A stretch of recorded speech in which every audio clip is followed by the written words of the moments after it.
Good afternoon, everybody. My name is Ben Barrows. I'm the Dean of the College of Law. It's my pleasure to welcome you to today's lecture by Professor Keith Whittington of Princeton University. Professor Whittington's lecture is part of the Stranahan National Issues Forum, a lecture series initiated in 1990 through an endowment from the Stranahan family.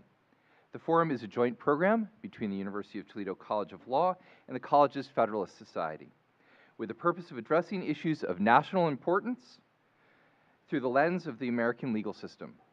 Over 40 of the nation's leading academics, economists, historians, political scientists, and public policy professionals have participated in the Stranahan National Issues Forum, and we are delighted to add Professor Whittington to this group today.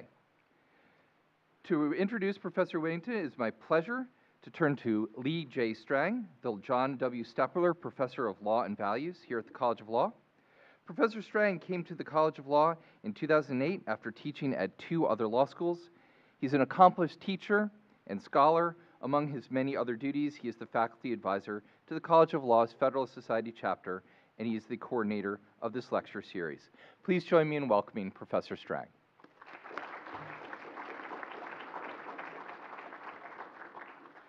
Thank you so much, Dean Barrows. Today's Stranahan lecture, like the Stranahan lecture series more generally, provides a necessary contribution, a necessary perspective to our university's debates and discussions on important national issues.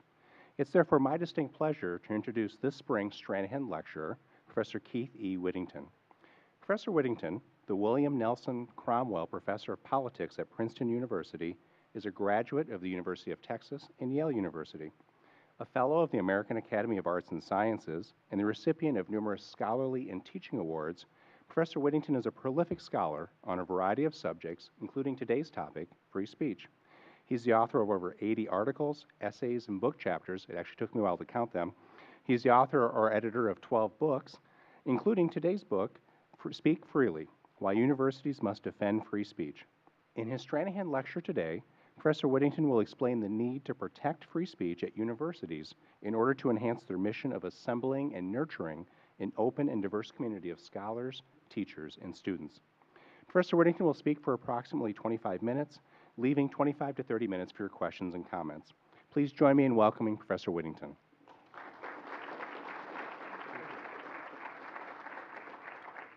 So thank you. Thanks for coming out. Appreciate y'all taking the time to do this.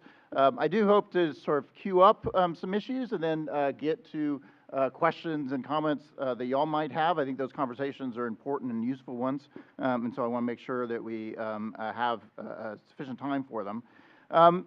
Free speech is a perennial issue on college campuses. It's been of particular significance over the last few years and a fair amount of controversy surrounding it. It seemed important enough that it was worth taking some time to try to think more carefully about free speech issues, try to write out this book that's concerned with trying to not just sort of highlight the kinds of free speech problems that have occurred on campuses, which I think a fair number of works tend to want to do, but instead try to walk through why we ought to care about free speech on a college campus, what principles ought to guide us as we encounter these kind of controversies, and how should we think our way through the kinds of difficulties that arise on college campuses. I think a lot of these questions are not easy questions, they're hard questions, they're complicated questions, and so we ought to think carefully about them, and it's useful to try to think carefully about them before we actually find ourselves in the midst of a particular controversy or crisis over free speech on a particular campus. It's also true that when I sat down to start thinking about this book, I realized I'd been pondering a lot of these issues for quite some time. And in part, I hadn't fully appreciated until I started writing the relationship I saw between concerns about free speech on college campuses and concerns about what the point of higher education is in the first place. So I started thinking back to really one of the first things that sort of triggered these issues in my mind, which was a controversy that arose not too long after 9/11, when the University of North Carolina, which has a longstanding summer reading program for a book that's assigned for incoming freshmen to read. These kinds of programs have become quite popular. Lots of other institutions have adopted similar kinds of summer reading for incoming freshmen. University of North Carolina is unusual, I think, among those institutions in offering a relatively serious scholarly book to students and having them engage the kinds of books that they would actually encounter on college syllabi and college classrooms. Lots of universities, I think, don't aim that high in the kinds of books that they offer. But after 9/11, the University of North Carolina decided to use that opportunity to try to familiarize students with basic issues associated with Islam, try to get them to begin thinking about the countries and peoples and ideas that the United States was starting to think about more seriously after those terrorist attacks. And so they assigned the scholarly book that had passages from the Quran and commentary on those passages. This turned out to be a controversial selection. A number of conservative Christian students objected to being asked to read a book that included passages from a holy text other than the Bible itself. Their parents objected on their behalf. Eventually, conservative interest groups became involved, and eventually state legislators became involved and began to criticize the university for having assigned this book. There were threats to the budget of the University of North Carolina as a consequence of assigning this book and the like. Eventually, the controversy blew over. The book reading went forward. Students talked about the book. Some of them neglected to read the book, I'm sure. And everyone moved on to new controversies and new sets of concerns. But part of, at the time, what I found particularly disturbing about this incident was the way a lot of students were reacting to this assignment in the first place. The part of the pushback was precisely this idea of, I shouldn't have to read a book that runs contrary to my own set of values. I shouldn't have to read a book that's going to challenge the kinds of ideas and beliefs that are fundamental to my own life. And it left me wondering what these students thought they were doing coming to college in the first place. What did they think they were going to encounter on a college campus, except people who wanted to have serious arguments about serious ideas that sometimes, in fact, would be challenging the kinds of ideas and beliefs that they took as being very important. And this text that the University of North Carolina was trying to introduce incoming freshmen to, excuse me, was precisely a text that was designed to try to get them to think seriously about problems in the world, not to indoctrinate them, not to get them to change religions, but to try to get them to think more carefully about the ideas that are going to confront them across the rest of their lives, and certainly was going to confront them in the near future. I'm not sure all students eventually drew that lesson from the assignment that had been offered to them. But for me, it was a bit of a wake-up call to realize just how many students were coming into universities without much of an appreciation about what universities were even for and what we were trying to do on college campuses. And I think these free speech debates that we see periodically revisit those same kinds of concerns about not only the specific issue of free speech, but also the issue of why we ought to care about higher education more generally. And I think those two issues are fundamentally tied together. Some people, in talking and writing about some of the recent free speech controversies on campus, have an instinct to want to blame the current generation of students, that they are snowflakes, easily offended, not as capable as their elders of dealing with controversial and difficult ideas. I think this is a mistake. It's a mistake in way of thinking about the current generation of students, and it's a mistake in thinking about the kinds of free speech controversies we, in fact, encounter on college campuses. And part of what I would want to emphasize, instead of thinking that this generation of students is unique or has unique difficulties in encountering and protecting free speech, is to think about the challenges that we all face in thinking about how to tolerate those that we disagree with dramatically, how to protect free speech more broadly. Empirical social scientists have done survey questions for decades now, asking people about the importance of free speech, the importance of tolerating those that we disagree with. They've been motivated to ask these questions in part emerging out of World War II, although they were asking these questions even before, but there's a concern about how do you have democracies that seem to collapse into dictatorships and abandon liberal values. And part of the concern was, maybe part of the reason why is because the average citizen was not as invested in those liberal values as we might have hoped. And so as a consequence, social scientists have surveyed lots of different populations, college students, the average American voter, politicians, journalists, lawyers, asking them various questions that revolve around the core theme of how important is free speech, how important is it to tolerate those you disagree with, how important is it to respect the rights of others. And one of the consistent findings across that literature, across several decades, regardless of which kind of population you ask, is that people will repeatedly tell you that, of course, free speech is extraordinarily important. Of course, tolerance of those that we disagree with is extraordinarily important. But then if you start asking them further questions, give them particular examples, and say, what about this example of free speech? And an example of somebody that you personally disagree with, that you find particularly offensive or disturbing or dangerous, we find that most people will quickly start backpedaling.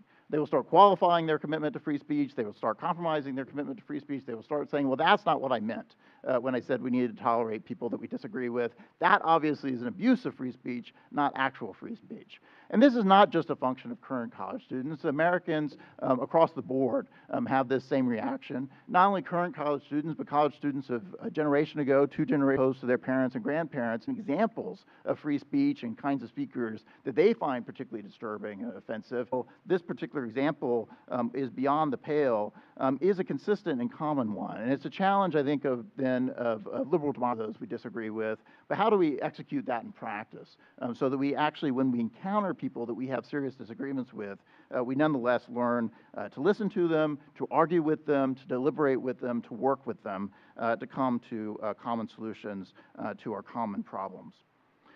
So the book is concerned in part with these sort of basic fundamentals of thinking about what's important about democracies more generally and how they work, but also specifically concerned with why those of us on a university campus ought to be concerned with free speech. For some public universities, of course, part of the reason why you're concerned with free speech is because judges tell you you have to. There's American constitutional law that restricts what a college campus can do at state universities, and as a consequence, you have to worry about what the rules are because somebody is ultimately going to enforce those rules against you. It's useful to know what those rules are. I think they're actually helpful for thinking through free speech controversies. I think American constitutional law is very helpful for thinking about how to think through free speech problems on American college campuses more generally. But I also think that it's separately important for us, for those of us who are on college campuses, to value free speech for our own reasons, not simply because we're worried about lawsuits and we're worried about what some judge might tell you, or because we happen to have a constitution that requires us to pay attention to free speech, at least in some circumstances, but because given our own goals and desires and mission, the rationale for this kind of community that we've formed on a college campus, we ought to care about free speech for our own reasons.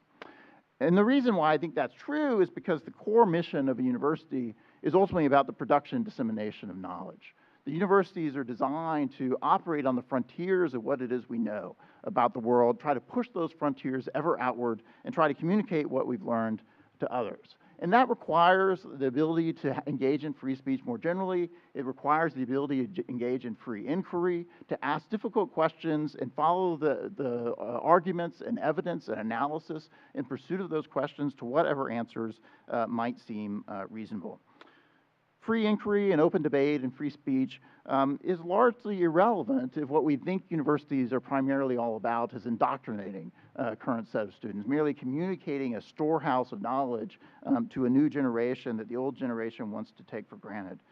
Fundamentally, that's not how we understand universities, and we don't understand that to be the role of universities in the modern world. Instead, universities are places where there's experimentation, there's unconventional thinking, and ultimately there are mistakes that are going to be made. As we try to push on the boundaries of human knowledge, try to learn new things, test out new ideas, see how far they can go, and then learn from those efforts. And if we're going to do that, and if we're going to do that successfully, then we have to have space on a university campus to think seriously about hard ideas, and sometimes to make mistakes, sometimes to think about bad ideas. But if we lose that ability, we're going to lose a lot of what college campuses are doing and what they're contributing to American society more generally. This has not always been the vision of American universities. Princeton University, my own institution, is a very old institution. We like to brag about how old we are. But in fact, if you look at, and that has great old buildings and other kinds of things that's associated with it, which is great. But if you look at what Princeton looked like early in its history, it was a radically different institution than it is today. And it's not only radically different because there's a different set of people and kind of people at the university in its early days as opposed to who's at the university today, but it's also different in terms of its own institutional mission and what it understood itself to be doing.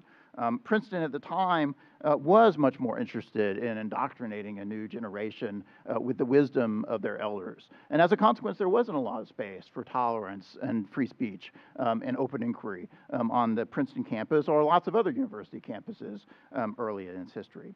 It's really a function of changes that have been made in the late 19th and early 20th century in which educational reformers remade institutions like Princeton, as well as launched a lot of new institutions that were dedicated to a very different mission than the old mission that places like Harvard and Princeton were initially established to do. So Daniel Coit Gilman was one of these educational reformers from the late 19th century. He was the first president of Johns Hopkins University, which was founded shortly after the Reconstruction era. And in his presidential address to his board of trustees, as he's helped lay out the mission of Johns Hopkins and what he understood the new organization to be, he laid down a set of ideals, I think that are very consistent with, in fact, what modern American institutions of higher education are committed to more generally. So Gilman says, the institution we are about to organize would not be worthy of a name of the university if it were to be devoted to any other purpose than the discovery and promulgation of the truth. And it would be ignoble in the extreme if the resources which have been given by the founder without restrictions should be limited to the maintenance of ecclesiastical differences or perverted to the promotion of political strife. As the spirit of the university should be that of intellectual freedom and the pursuit of truth, and the broadest charity toward those with whom we differ in opinion, it is certain that sectarian and partisan preferences should have no control in the selection of teachers and should not be apparent in the official work of the university. Gilman's vision of a university was as a place where you could bring together a large number of people with wide-ranging views, diverse perspectives and experiences, and have them talk together about serious and important ideas in a common pursuit of the truth. Those people are going to disagree among themselves about what the right answers are. They're going to disagree among themselves about what the right questions to be asking are. But ultimately, universities would be sacrificing their own missions if they began to try to censor those debates, if they tried to restrict what it was that scholars and students were doing on those campuses in order to guide them in some preset directions rather than leave them free to engage in open inquiry. So the book tried to lay out then that liberal case for why we ought to care about free speech in a truth-seeking institution of this sort. And I won't elaborate here on the details of that argument. Let me just point out a couple of key claims I want to make in the book and then move to thinking about some of the particular kinds of controversies and how these principles can help us work through thinking about some of those controversies, which is what the book is concerned with as well. So one of those points is that the only way in which we're going to gain true knowledge and be confident in what it is we know is through argument. That we're willing to hold our ideas up to critical scrutiny from those who disagree with us and see whether or not they have the better side of the argument than we have. See what their evidence is, see what their analysis looks like, see what their criticisms are, so that we can know the strength of our own arguments and also know the weaknesses of our own arguments. To know what it is we have to abandon, what it is we have to modify and reform and try to improve, and what it is we should cherish and hold on to precisely because we now have more confidence that we're right. That's what universities are fundamentally all about, and fundamentally, if we're going to engage in that kind of robust exchange of ideas, that deep criticism of commitments, we have to have the freedom to do that on college campuses if we want to pursue the truth and know the truth at all. But secondarily, we can also learn a lesson from the history of American constitutional law and our own constitutional experience, which is that in the context of controversial speech, precisely where people disagree about what's true and what's not, what's right and what's wrong, we can't trust any potential censor with the power to suppress that speech.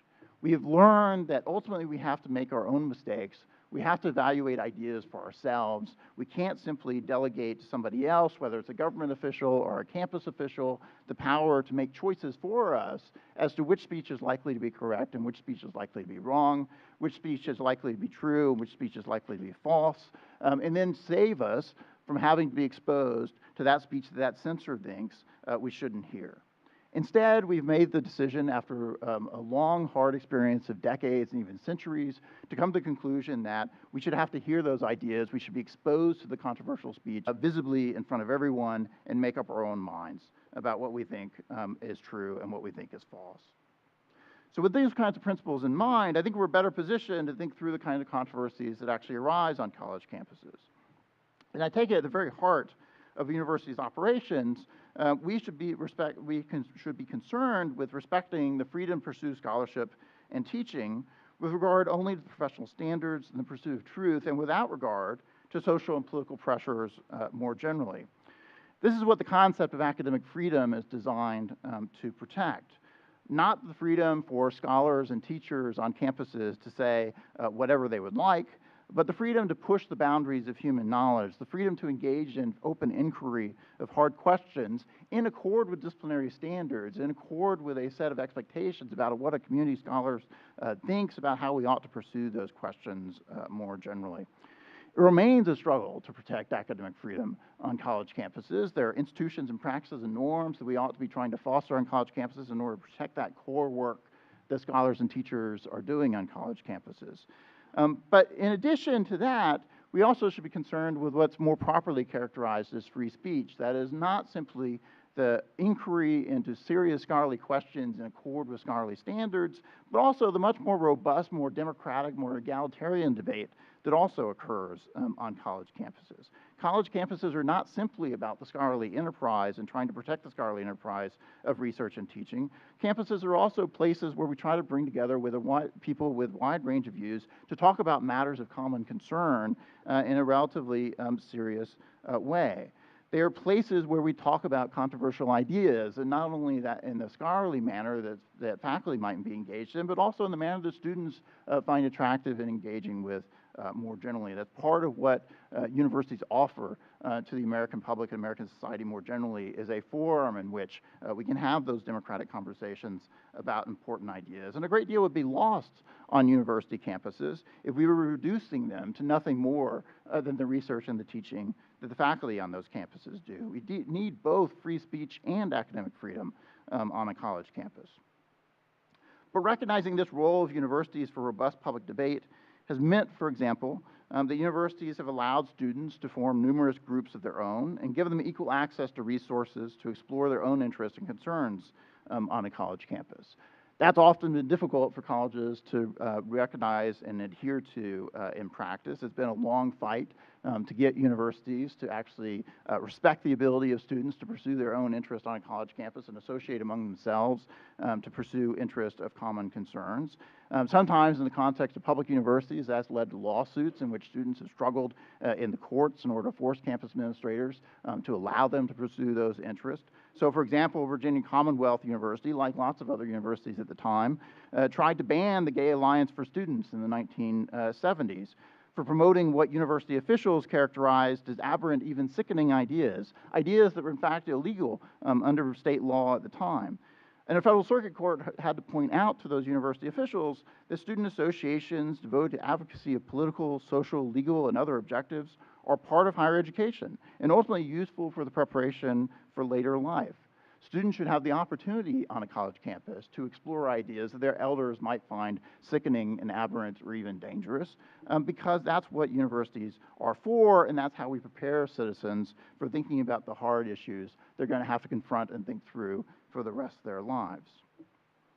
But recognizing this role of universities for robust public debate has also meant, for example, that universities should have robust spaces available for public protest on college campuses. Students and others should be able to express their views on matters of common concern, and they should be able to express their views in ways that make sense to them and they can gain attention from others to the issues that they care about. But at the same time, it's inappropriate for protests to take the form of interfering with the ability of others to pursue their own activities. Willing speakers should be able to communicate with willing audiences.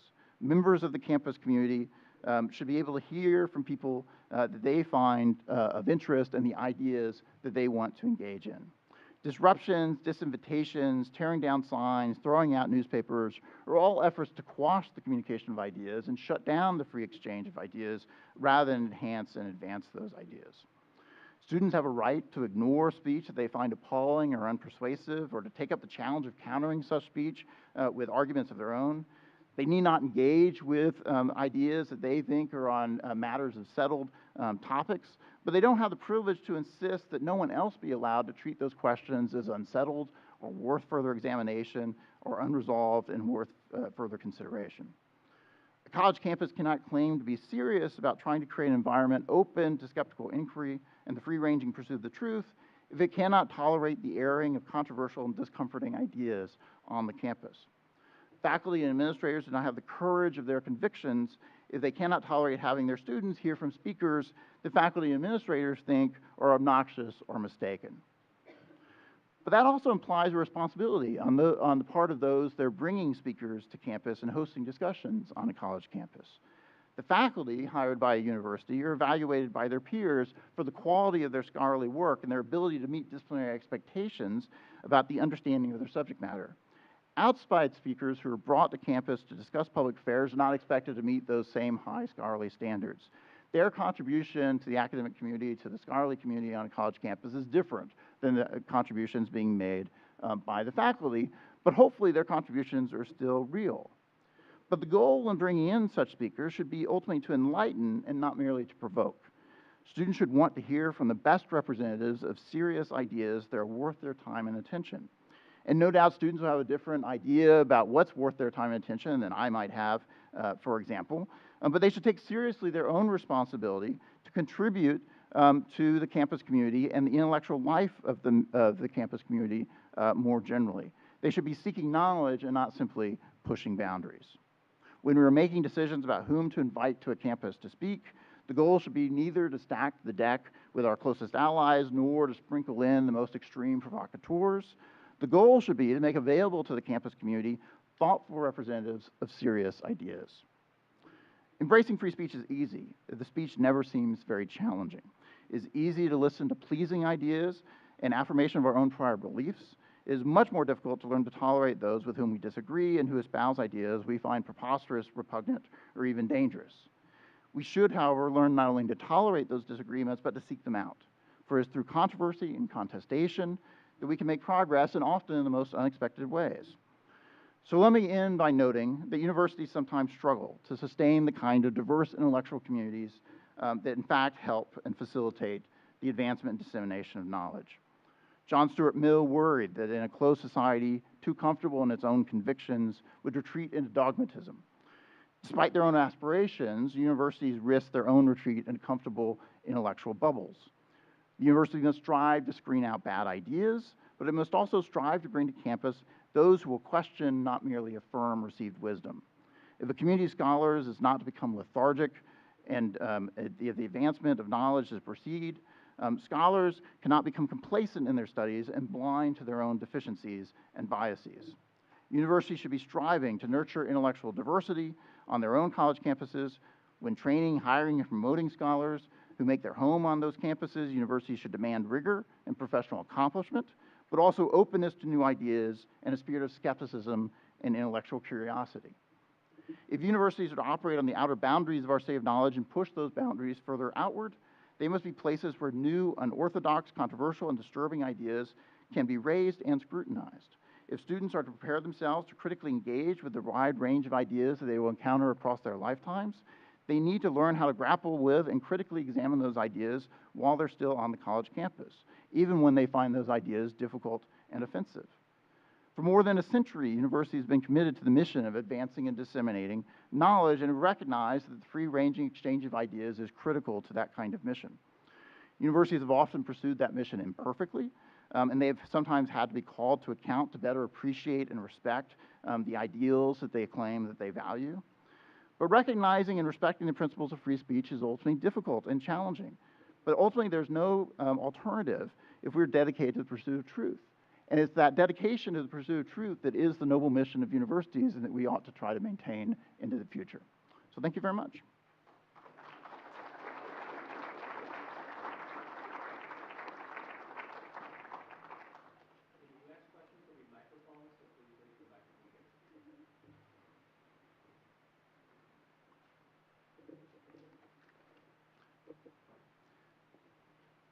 There's Mike up back there.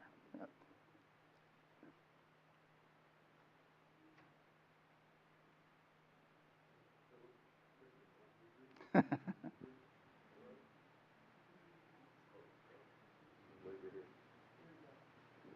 I'm there? Okay. There you go. Okay, thank you. Thank you very much for your presentation. One of the question I have is that a lot of what I heard in your presentation had a series of values in it that are values that you espouse as your vision for how the university should be.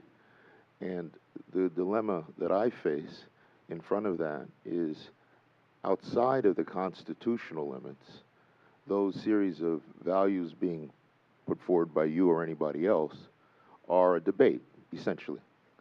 And to the extent we put in place things like principles or whatever, essentially that's vehicling a set of values that the person behind those principles is addressing. And that's a problem that I just have with us moving beyond a basic constitutional. The other thing is on disruption. I was tempted when you were talking about that to stand up and turn around, just as a teaching moment. Sure. Right? Some people would consider that profoundly disruptive, right? But possibly from somebody's point of view, that would be their way of feeling or getting around the sense of brutalization by a given speaker in a different setting. And we've had people in here who have done things or said things that are so profoundly offensive to people that students and sometimes people in the community and sometimes faculty have felt they've had to push back. The word is disruption. Somebody else who would look at that as just the dialogue. So, you know, how do you address that kind of space, i.e., just staying with the constitutional space and the idea of one person's disruption is another person's free speech? Yeah. So I think those are both very useful points to get on the table. So I think you're right that it's a challenge to think about what the purposes and values and mission are of a university. We likely are going to disagree about some of those values, and we ought to be having conversations about those values and try to shape what kind of communities we're trying to form. I don't think everyone at all universities are going to come to the same conclusion about this. And so, like I said, I think most American universities over the past 100+ years have mostly been dedicated to this commitment to robust inquiry, free inquiry into a range of ideas in the pursuit of the truth ultimately. But there's space for universities to go different ways on that. I think public universities are somewhat constrained by American constitutional law as to how much range they might have, but private universities have a lot more flexibility about what they might do. We certainly know that some religious institutions, for example, understand themselves as to be grounded in a set of common beliefs that they take on faith. And as a consequence, for some of those institutions, there are certain ideas that are off the table and can't be talked about, can't be critically scrutinized, because they have to be taken as givens rather than something that's held up to scrutiny on those college campuses. I think it's not unreasonable that we might have institutions and communities of scholars organized around those kinds of principles. And you can imagine others, not just religious institutions, but secular institutions that make similar kinds of commitments. Personally, I wouldn't necessarily want to be associated with those institutions. I think that they are not as true to the core mission of a university as what we would hope, but I think within the wide range of institutions of higher education in the United States, there's value in having communities that are like that as long as they're transparent about what their commitments are, what people are signing on to when they decide to attend. I think it's perfectly reasonable to organize those kind of institutions and see how many people are attracted to them and have those communities in place because they can accomplish certain things, even if I think what they can accomplish is more limited than what I hope other institutions might be able to accomplish more generally. But I think those are conversations we have to be having. And one reason why I think it's important for us to actually take seriously these free speech issues and try to think them through and think them through in the context of thinking through what the purpose of higher education is more generally, precisely because this is how we maintain ourselves as communities, is by having these conversations and reaffirming and reconsidering the kinds of values and commitments we really have as communities. And then trying to impart those, hopefully, to those who are going to be joining those communities in the future. On the question of disruption, I'm probably mostly with you on the disruption issue, and so I have been distressed, I think, on how some people want to exploit this problem of disruption of speakers and talks in order to be far more restrictive than I think is actually necessary on a college campus, and often more punitive than I think is necessary in order to address these concerns. I think that we have some real issues on college campuses of actual instances in which people are wanting to prevent the effective communication of ideas, and as a consequence, they want to engage in tactics that are really designed to suppress speech and prevent people from having conversations. But we should also recognize that people feel passionately about ideas that will lead to a boisterous and raucous debate, and that we ought to make space for that.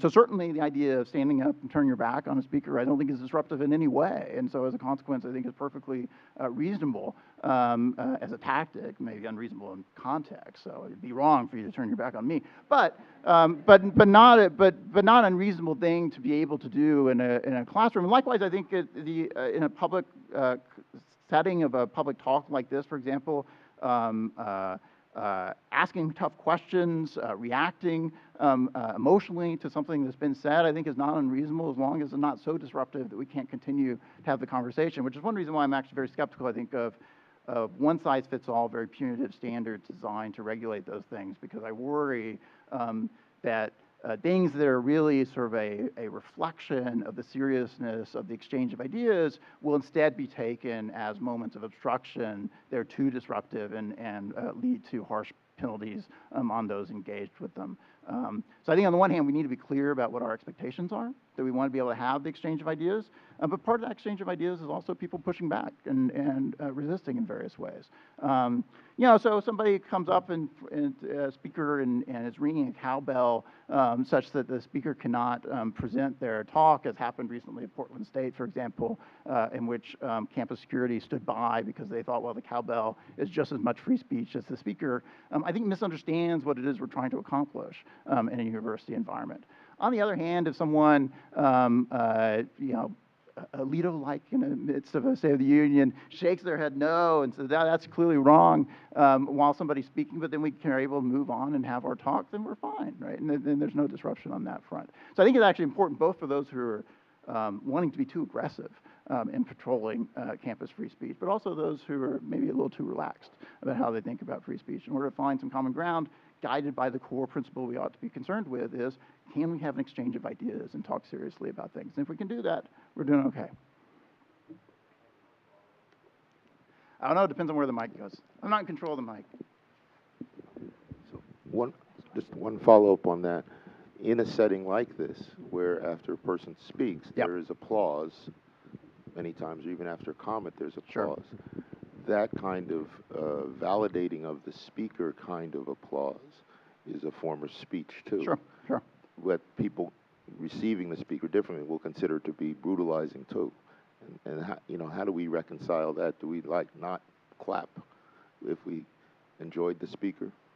Yeah, I enjoyed you had clapped. I just want to let you know. No, sometimes it's reasonable to boo the speaker, right? That's, which is fine, right? I mean, that's also an engagement, an expression of the ideas, and I think that's totally fine. And you know, I would hope that no speaker on a college campus is so delicate that they can't tolerate some booing, if that's the reasonable response. I don't expect students to boo me in my classroom while I'm trying to go to the lecture in class, right? So I think our standards and expectations have to be somewhat different in different kinds of contexts. But public talk is different than what we're trying to do in a classroom, for example. And the rules and standards and norms that we should expect ought to guide our behavior in that context is somewhat different than what we ought to do in a classroom. And universities ought to recognize that we have complex physical and metaphorical spaces on campus, and the rules of the road are a little different in those different spaces, but still guided by a core common principle that ultimately what we're all about is trying to get ideas on the table and talk about them seriously. Yeah. I agree with your speech. In fact, it reminds me of Persig's argument in Senate Art of Motorcycle Maintenance on the Church of Reason. However, reason faces budget constraints. $100,000 to protect a speaker with 25 students are listening, and I'm saying the most brilliant, insightful speaker. Yeah. Peaceful protesters outside means $100,000 that's not hiring a professor, $100,000 that's not hiring staff, and alternatives. There's a finite amount of resources to protect free speech. Right. How to resolve this resource constraint in our goal of aggressive and robust debate. Thank you. Yeah, I think the resource constraint is a real one, and I think it's a worrisome one, and I'm hoping, frankly, that as a practical matter, it does not become what people are worried it is becoming.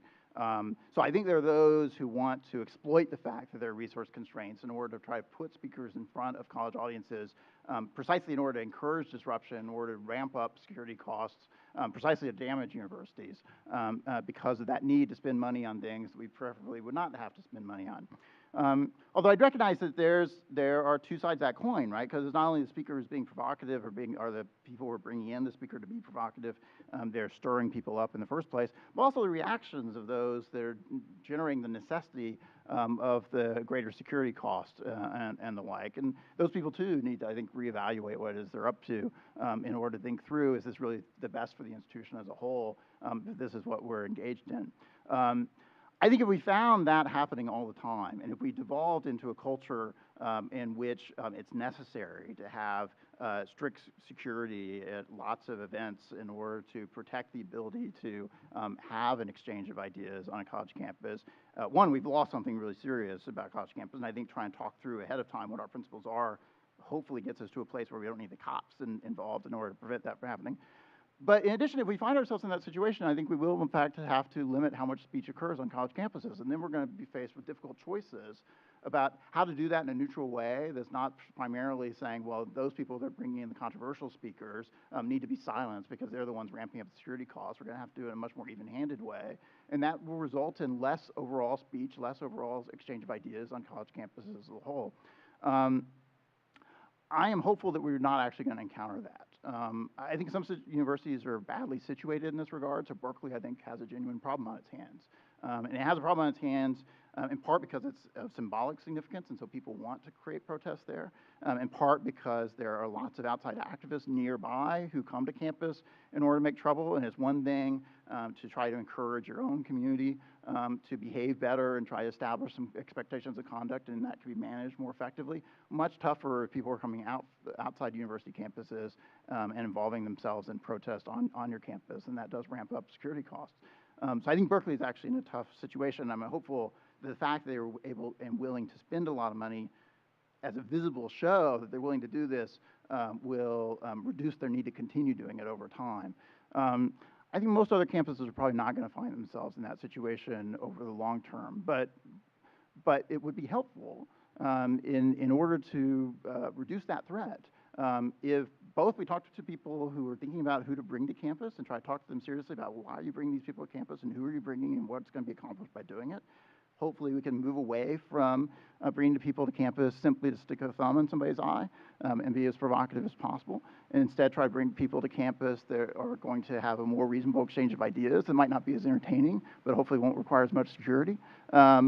And also, at the same time, try to talk to those who want to be disruptive and try to encourage them to think about what's the best way of expressing your set of concerns here in a way that doesn't necessarily require the intervention of the police and law enforcement in order to keep the peace, but nonetheless can express the concerns you have about a given speaker and what they have to say on a campus.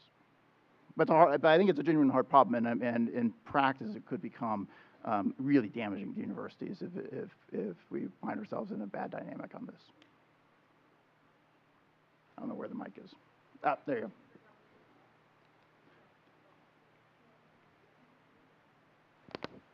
Hi. Okay. Thank you for coming this afternoon. Fortunately, here at UT Law, I don't think we have much censorship by the administration. They actually foster the free flow of ideas.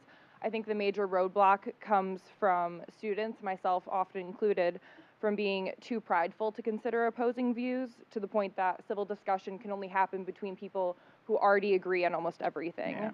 Yeah. Higher education is so expensive, especially graduate education, that it tends to draw people already set in their values. So how do we break down this roadblock in ourselves and our peers? Thank you. I think that's tough. I mean, I think it's actually relatively easy to think through the policy and practices that universities have and try to make them as best they can be on this front. You can design reasonable policies and implement them in reasonable ways. it's a much tougher nut to crack as to how do you change the culture on a campus and how do you get students to respond to this. And this is, as your concern is, how do you actually encourage people to go out and engage the hard ideas that they disagree with because they think they don't necessarily have anything to learn, they think they already have a set of commitments, they don't actually want to hear the criticisms of those commitments. But also, how do you get students to feel comfortable expressing ideas that they think might be in the minority on a given campus? And there's a lot of peer pressure to hold your tongue when you think you might say something that will cause offense or that other students are going to react badly to. And that leads to less frank conversations and less useful and helpful conversations if that's the culture we try to foster. I think part of that task is trying to be clear with students about what it is we're trying to accomplish on a college campus, and be clear to them that they can gain something, even if they think that they know what their commitments are and they think they are committed to those commitments. They can nonetheless gain something by experiencing those who have disagreements. And it's not always the case that the point of having those conversations is holding out the possibility you might be converted to the opposition. That sometimes might happen, but I think that's mostly not what we ought to think is going to happen, or that we ought to be encouraging people to be focused on as the reason to engage in those conversations. But instead, you want to be thinking through, what are the concerns people have about my own position? How can I build my position so it's stronger and more persuasive to others? What are the weaknesses in my position where I need to go back and rethink what it is I'm committed to in order to think through it more carefully? I come out of conversations with people that I have dramatic disagreements with, sometimes changing my mind dramatically, but often not changing my mind dramatically, but nonetheless walking away thinking, I have to think more carefully about what it is I believe and what ideas I have here, because there are issues I hadn't thought through, there are concerns I haven't thought through, I don't know the angle of how to explain this well to somebody else, and I learn a lot through those conversations. And I might not be converted, and they might not be converted, but at the end of the day, we both hopefully walk away with a better appreciation of the set of ideas that are at stake here, and a more sophisticated understanding of those ideas. You know, I tell my students in my classes, I'm not trying to persuade them to anything in particular. I'm not necessarily concerned that at the end of the day they come to agreement with me about difficult issues that we start off disagreeing about. What I'm concerned about is at the end of the day, they have more sophisticated understandings of the problems. That to the extent we're confronting hard issues, I want them to be thinking carefully about those hard issues. And it'd be nice if they came to the same conclusion as me. I'm used to people disagreeing with me. I have a teenage daughter. She disagrees with me all the time. It's familiar territory. I understand I'm not going to persuade everybody. But what I do hope is that we can actually lead us to a place where we can be more thoughtful about our disagreements. And actually engaging with people that we're opposed to is the way we're going to become more thoughtful about those disagreements. But it's often hard and challenging. Is this one? There it is. There. So my question directly relates to how a university should address free speech and how it should teach their incoming students and current enrollees free speech, what it is, what is protected and what is not protected. Right. So for instance, as we've seen, universities take an active role in sexual assault prevention when it comes to orientation and how they introduce students to that subject and continue that educational experience throughout their time on the university. Should that same stance be taken when it comes to free speech, to teach students what is free speech, what is protected, what is not, especially with the modern trend that any speech that is opposing is a call to violence or is hate speech and therefore can be suppressed with violence. Yeah, I think absolutely. I think we need to do a much better job of this, and we've taken a lot of things for granted that we really shouldn't take for granted on college campuses. I think in part that means that part of our orientation for incoming undergraduates ought to be trying to convey to them what the purpose of university is, what does free speech look like, what does academic freedom look like, why do we value these things, what our expectations are of how people engage with others on a college campus. That ought to be as core to what we're doing in orienting students to the new enterprise and community that they're joining as other things we're trying to inform them of during that orientation process. Again, that's not always going to be the case then that we're going to beat them into submission and make them agree about how to do those things, but we want them to be thinking carefully about the difficulties of these problems and how we ought to start engaging them.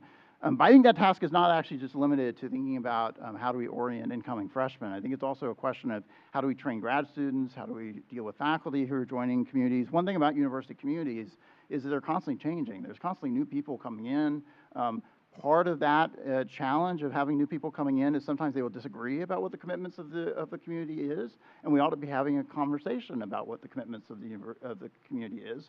And sometimes that's going to lead us to change what those commitments look like over time. But partially it's also about socializing people into, this is the community you're joining, here are the values that we hold, here's why we hold them, here's what we think follows from that. And that's partially a socialization process, but it's partially a genuine process of persuasion and discussion about what that ought to look like. And like I said, I think that's important not only for incoming students, but it's equally important for those who are going to become faculty and scholars on a college campus who often have not thought very carefully about these issues either. And for that matter, it's important for people like members of the Board of Trustees of universities, for senior leadership on university campuses. These are also often people who have not thought very carefully about academic freedom and free speech issues.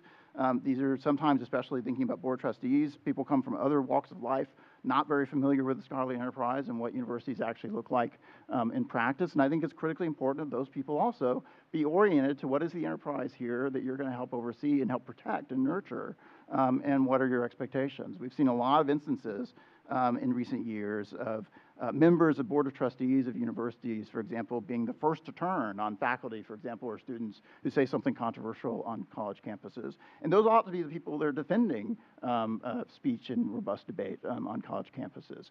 And so we ought to be doing a better job of trying to talk to those people as well who are taking those leadership positions within universities about what is it you're leading. What's the enterprise that you're going to help foster here, and why do we value it, and what does it look like, and how should it be carried out? And try to get those people thinking about those questions before we find ourselves in the midst of the controversy, before we're divided about this particular offensive thing somebody has said. When at that point it's very easy to lose track, right? And we polarize and we pick sides. But before we get to that point, it'd be helpful to think about what our basic principles are so we can try to be reminded of those when we're in the midst of actual controversies and contestation. Hello, thank you for your speech today. So social media is a very prominent tool in this day and age, with both students, faculty, and the entity of universities engaging on them. I'm curious what your thoughts are on their influence, as well as how both staff and faculty should utilize, regulate, nurture, what sort of presence that can have on the campus. Thank you. It's obviously important. I think it's going to grow in importance, and I think it's going to continue creating controversies on college campuses. I mean, a lot of the debates that we've seen lately, and controversies we've seen lately that touch on academic freedom issues and the freedom of faculty to articulate opinions and ideas has exactly been driven by things people have said in social media context. There's not any filter between what you say. It's an unmediated discourse. It's easy to take those things out of context in which they were initially promoted. It's easy to bring them into a different community and put them in front of a different set of eyes that was not the community, the people, an audience people had in mind when they were writing the things in the first place. So things are sometimes taken out of context and misread as a consequence of that, and that will generate controversies. But it's also true in that kind of unmediated space, people will say things that are controversial. And sometimes offensive and sometimes just dumb, and they shouldn't have said it, and nonetheless people will. And so I expect that we will continue to see those kind of controversies rise, so it becomes particularly important how we think about them. I would hope that academics in particular would be responsible, mature adults on social media and try to bear in mind that their goal in communicating with the public in social media ought to also be to bring enlightenment and not merely provocation. That's hard. It's not always done. So I thought I would never join social media. I joined Twitter a couple of years ago now. So I'm part of the problem, probably. But part of what I'm also trying to be guided by is where can I intervene in debates in which I try to bring my own scholarly expertise to bear on issues of public concern. Is why I joined Twitter in the first place, is because I think there are important issues in public conversation that I had some responsibility to actually be part of. But I am not fulfilling that responsibility if I'm just adding heat instead of light to those fires. And so I know it's often tempting, and people have reasons to want to add heat to some of these debates as well, and we ought to tolerate people who do that. But at the same time, I think our institutions and our professions would be better served if, as much as possible, we're actually trying to communicate ideas in a serious way, even in 280 characters, to the general public, and even on issues that we care very passionately about. We ought to be trying to model good public discourse on these issues rather than dragging things into the gutter, and too often we do. And when people find themselves in the midst of controversies over those things, we ought to come to their defense. They have the right to engage in those things, and we want to protect that space. But I think we also have some responsibility as individuals to try to navigate this space in a responsible way, so that we don't unnecessarily generate controversies. That's not going to make all the controversies go away, but there's no reason to feed the fire of controversies around higher education by going out and provoking people. Thank you.